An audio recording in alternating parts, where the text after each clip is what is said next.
or save a lot of space in your toolbox.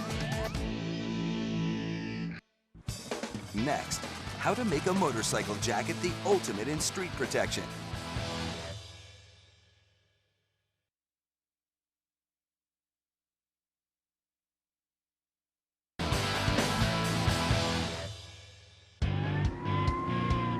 It can give a police officer a commanding presence. But for a motorcycle cop, the leather jacket is much more than a fashion statement. It's a tough outer shell that has to protect the officer's body in case of a wipeout, the same way the helmet protects the head. These jackets have to be built to take the road rash so the cop doesn't have to.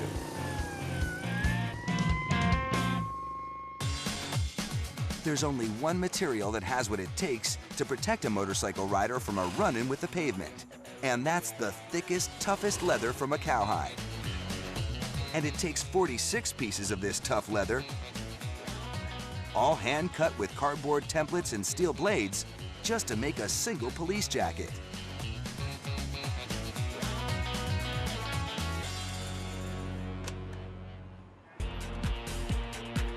And because this leather is super tough, it's also one of the hardest, toughest materials to sew together.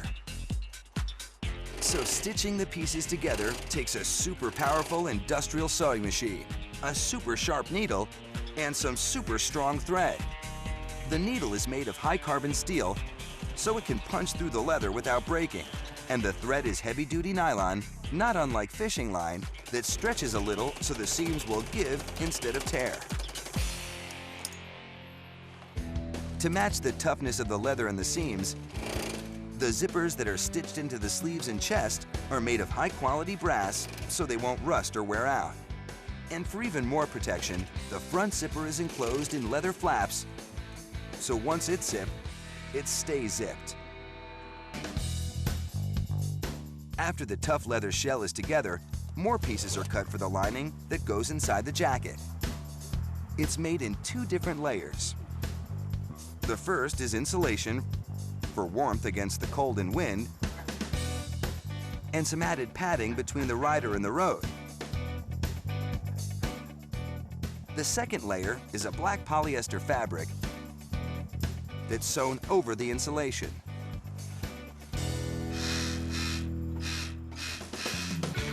Then, to complete the jacket, the finished liner is sewn into the leather shell. And 2 heavy snaps are riveted to the collar to keep it from flapping up and down in the wind.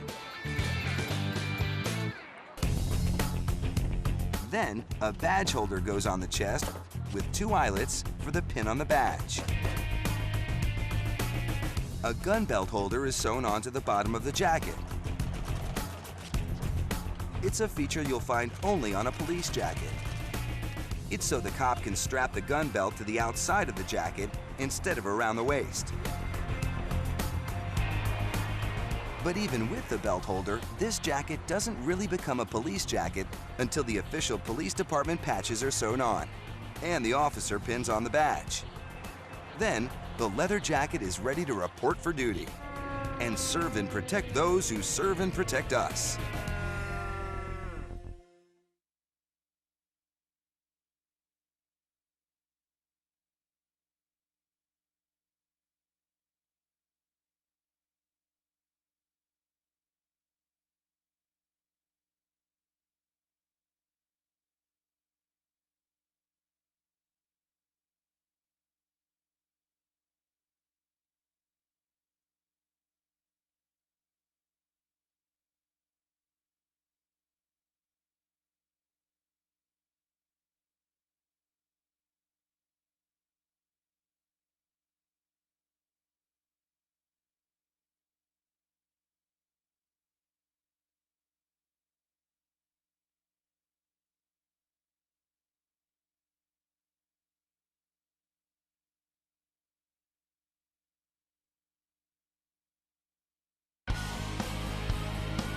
The same process transfers the design from the bottom of the board to another sheet of plastic.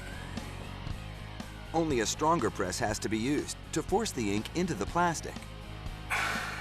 Because it's a tougher kind of plastic that's rugged enough to ride over the snow and the rocks beneath it.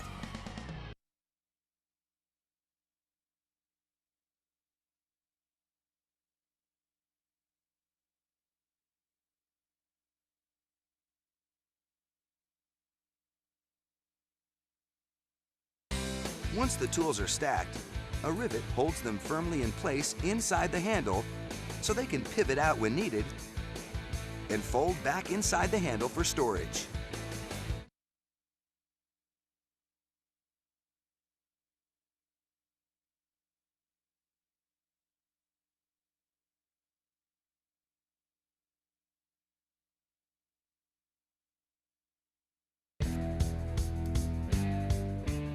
And another pivot rivet tightens them all into place. Then the two handles, with all of their tools tucked inside, are joined together with two rivets, one on the front and one on the back, so everything holds together.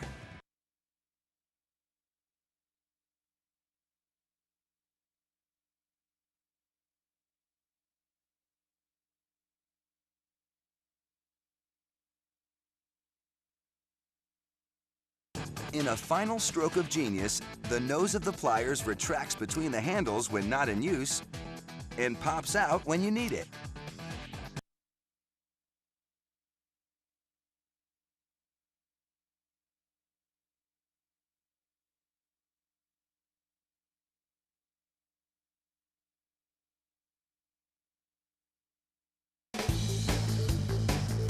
Once all 46 pieces are cut, the fuzzy suede side of the leather gets a shave to make the edges of the leather thinner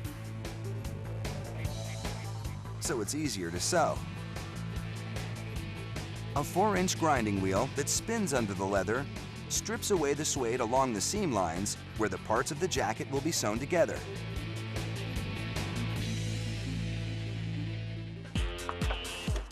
Then, to flatten the seams even more, all of the seams are folded together, tacked down with glue, and pounded flat with a rubber mallet. The pounding crimps down any remaining suede on the back side of the leather, and it helps the seams hold their shape.